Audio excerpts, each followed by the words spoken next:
Especial de prensa en Iquique Televisión, en esta oportunidad para conversar con la presidenta de la Central Unitaria de Trabajadores CUT, Bárbara Figueroa. Bárbara, bienvenida a Iquique Televisión. Muchas gracias por la invitación y a los auditores también que nos van a estar viendo.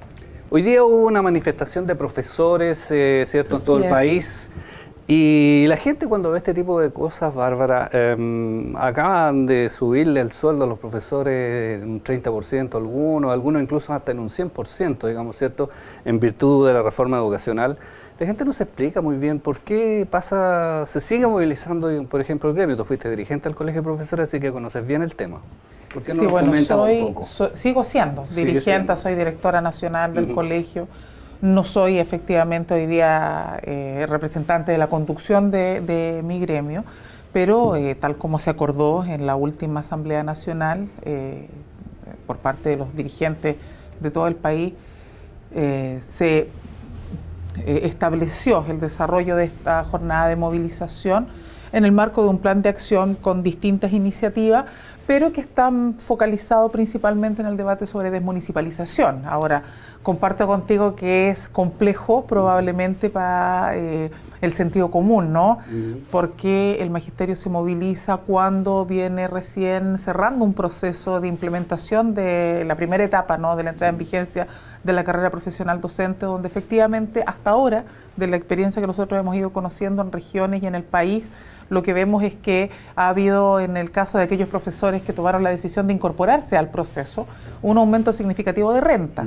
Sí, en el fondo, digamos, la idea de partir esta conversación, ¿cierto?, con esta coyuntura de hoy, es porque de alguna manera, ¿cierto?, yo siento que es labor de ustedes como dirigentes, ¿cierto?, seducir a la gente para que se sindicalice. Yo tengo unas cifras acá que, ¿cierto?, señala que la tasa de sindicalización en Chile es una de las más bajas de América Latina, de un 14,6%. No sé si se está actualizado o no, pero la verdad es que es muy baja. Yo diría que es generosa si uno considera solo sector privado, ¿no?, que pudiera estar en el 12. Entonces el tema es cómo, ¿cierto?, la gente siente interés por participar en los sindicatos, porque sabemos que esta tasa es muy baja. Yo creo que ahí hay factores que se conjugan. Por suerte no es algo que diga solamente la CUT, es algo que también ha estado estudiado, que se han hecho informes y análisis nacionales e internacionales que dan cuenta que uno de los factores predominantes en la baja tasa de sindicalización que existe en nuestro país tiene que ver con el plan laboral que se implementó durante la dictadura, pero no solo por las restricciones a la labor sindical, que eso uno podría decir, bueno, es una razón que justificaría. Eso va acompañado de restricciones en materia de negociación colectiva. Y cuando tú tienes un sindicalismo que no tiene la capacidad, porque la ley no lo permite, de fortalecerse para lograr que su labor, que es generar mejores condiciones para sus asociados, se pueda ejecutar de la mejor forma posible, teniendo un radio de acción que sea mis directos involucrados, mis afiliados, pero también aquellos que no estándolo son parte de este proceso productivo. Cuando eso tú no lo logras hacer, efectivamente lo que tienes al final del día es una pregunta, y es, ¿para qué entonces me sirve el sindicato? Bueno, parte de ese desafío es el que nosotros tratamos de enfrentar con el debate de la reforma laboral. ¿Qué pasó con la nueva ley precisamente que comenzó a regir el 1 de abril? ¿Ustedes quedaron conformes con lo que se hizo o no? No, evidentemente que nosotros... O sea, nadie podría pretender que tú vas a quedar conforme cuando la demanda que tú has planteado ya lleva casi 4 décadas, ¿no?, desde la implementación del plan laboral hasta ahora, y por lo tanto restituir los pisos civilizatorios mínimos que nosotros demandamos. Efectivamente, uno no podría decir que es el logro o el éxito pleno. Es avanzar en algo que no habíamos logrado durante las últimas décadas, pero que no satisface plenamente nuestras aspiraciones. ¿Cuál es nuestra aspiración total? Lograr que efectivamente el sindicato no solo sea un instrumento que se pueda fortalecer, sino que además se reconozca que ese instrumento que permite negociar lo haga garantizando buenas condiciones, no solo, insisto, para los directamente involucrados, que son los trabajadores, que son parte del sindicato, sino que eso tenga un impacto respecto a la distribución de la riqueza en todos los trabajadores. O sea, los sindicatos fuertes en el mundo, si uno mira, cuando nosotros, por ejemplo, discutíamos en el marco de la reforma laboral el tema de la negociación ramal, si tú te fijas, las mejores experiencias de negociaciones colectivas no están radicadas en los sindicatos de empresa, porque tú puedes tener sindicatos por empresa que sean muy fuertes, pero que tienen una limitación, que es ese rango de acción que es el establecimiento donde está la labor o el trabajo. cuando tú tienes, por ejemplo, negociaciones sectoriales, negociaciones ramales, lo que tú logras es que el impacto de tu negociación trascienda a un espacio determinado laboral y por lo tanto se amplifique a distintos trabajadores. Pero ahí siempre los empresarios se quejan, digamos, de que las empresas no son cierto equivalentes, que unas son más grandes, otras son más chicas, que en fin, que no se pueden, digamos, homologar. Claro, pero claro, que esa es una realidad mundial y uno podría decir que en ese marco entonces no podrías tener negociación ramal en España, no podrías tener negociación ramal en Alemania, no podrías tener negociación ramal en digamos, países de hasta ahora en Argentina y en otros, o sea, efectivamente ninguna empresa es igual a otra. Pero ahora, ¿por qué no se avanzó, Bárbara? ¿Por un tema de que el gobierno no quiso ser, digamos, un poco más progresista entre comillas, en la nueva legislación, o porque la oposición no dejó maniobrar?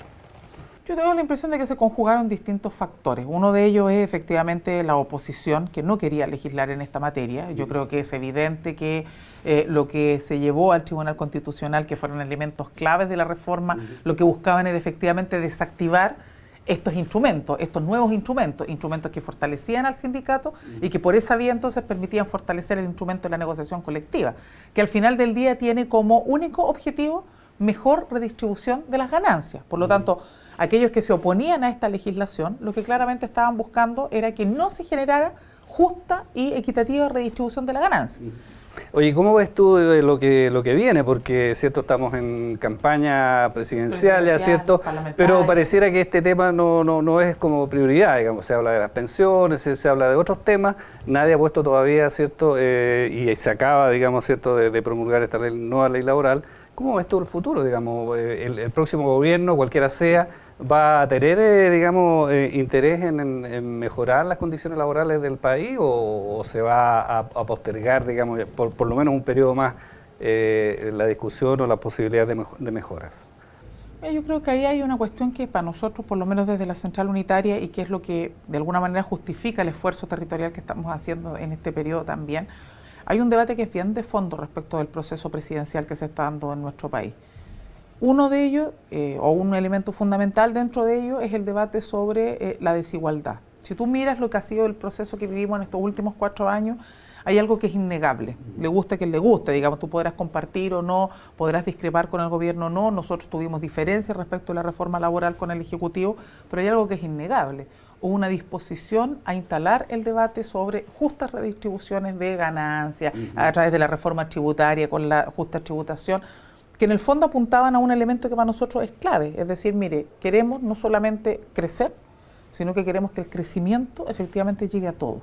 Eso es avanzar en superar la desigualdad, porque nuestro país, y lo vuelve a decir una y otra vez los informes de la OCDE, o sea, ya esto es, nadie se podría hoy día sorprender y decir, hoy mira, la OCDE dice algo que nunca supimos. O sea, todos los informes reiteradamente nos dicen desde la OCDE que nosotros estamos en los top 10 de los países más desiguales. Tenemos altas tasas de crecimiento, o tuvimos altas tasas de crecimiento, acompañadas con profunda desigualdad, es decir, gran capitalización de unos pocos, inmensa mayoría con situaciones de precariedad. Es decir, la inmensa mayoría financiaba la ganancia de unos pocos. Eso es la desigualdad. Eso se enfrentó. Ahora, ¿eso se resolvió? No. Este proceso lo seguimos profundizando, lo estancamos o retrocedemos. Precisamente para profundizar el proceso, ¿Alejandro Guillé o Beatriz Sánchez? No, yo creo que aquí no es un problema de si es Alejandro Guillé, si es Beatriz Sánchez. Este no es un problema que va a resolver, primero no es un problema que va a resolver una persona. Cualquier candidato que se precie de serio y responsable tiene que entender que además necesita más que su coalición para lograr que este proceso de transformación se profundice. O sea, si su espíritu es generar más transformaciones, solos ninguna coalición, en primer lugar. Y lo segundo es que ningún presidente, por muy buen candidato que sea, candidata o candidato, va a lograr resolver esto si no tiene un parlamento que efectivamente esté disponible a que estos cambios y transformaciones se consoliden, que yo creo que fue algo que no tuvo o de lo que no gozó plenamente la nueva mayoría. Por lo tanto, eso yo creo que es un dato hoy día tremendamente trascendental. Esos dos elementos, si no van de la mano, es imposible. O sea, pensar hoy día que tú vas a poder profundizar los procesos sin unidad social y política sería creer que vas a ser el mesías de, digamos, del país, y eso ¿Y es viable una alianza que se pongan de acuerdo definitivamente, digamos, la nueva mayoría con el Frente Amplio en el evento, digamos, que evidentemente se van a necesitar las dos fuerzas, digamos, para enfrentar a Piñera en una segunda vuelta, en el evento que así ocurra? Yo no podría hablar por ninguna de las dos candidaturas, no me corresponde, digamos, no sé, para eso existen sus voceros, ¿no? Están los voceros de Alejandro, están los voceros de Beatriz, pero nosotros sí por lo menos tenemos claro que queremos contribuir en ese proceso. Nosotros hemos hecho una definición que no es de hoy, es una definición que ya se arrastra respecto de que nosotros no queremos que la derecha vuelva al gobierno. Y eso es un proceso que no solamente lo hacemos mirando el comportamiento de la oposición hoy día respecto de las reformas que impulsó el gobierno de Michelle Bachelet, sino que lo hacemos mirando también el cuadro de la región. Y por último, Bárbara, el tema de la edad de jubilación de las mujeres va a ser tema, ¿cierto? Se está hablando de reforma, el sistema de pensiones, te decía antes, ¿cierto?, que va a tomarse la agenda, probablemente este sea uno de los temas de la agenda presidencial. ¿Qué pasa con las mujeres? A los 60, a los 65, tienen que igualarse a los hombres. Yo creo que difícil tema. Es un difícil tema, pero yo creo que hay ahí elementos que no, o sea, uno no puede poner la carreta delante de los bueyes. Lo primero que tú tienes que tener claro es que no va a aumentar sustantivamente la pensión de aquel que está hoy día en la AFP o de una mujer que está en la AFP, porque de jubilarse a los 60 pasa a los 65. Algunos estudios dicen, no, mira, puede llegar a crecer en un 20%, puede llegar a crecer en un 15%, otros son más. Bueno, hay un montón de datos, pero lo cierto es que respecto del magro y de las magras pensiones que hoy día se entregan, aumentar la edad de jubilación en el actual sistema no tiene un efecto que sea sustantivo o que vaya a significar, por ejemplo, que tú vayas a aumentar en un 50% tu pensión. Bueno, Bárbara, muchas gracias por habernos acompañado en esta entrevista. Muchas gracias a ustedes y un gran saludo a todos los trabajadores y trabajadoras de Iquique, de los alrededores. Hoy día hicimos una gran jornada de trabajo con nuestras CUT de Arica, de Iquique, de Antofagasta, de Calama, de Tocopilla. Así que agradecerles la recepción que nos han dado. Fue un muy bonito trabajo y esperamos seguir contribuyendo con las demandas de la región, las demandas locales también en las plataformas nacionales de los trabajadores. Muy bien, muchas gracias. Gracias. Especial de prensa en Iquique Televisión, en esta oportunidad con Bárbara Figueroa, presidenta de la Central Unitaria de Trabajadores CUT.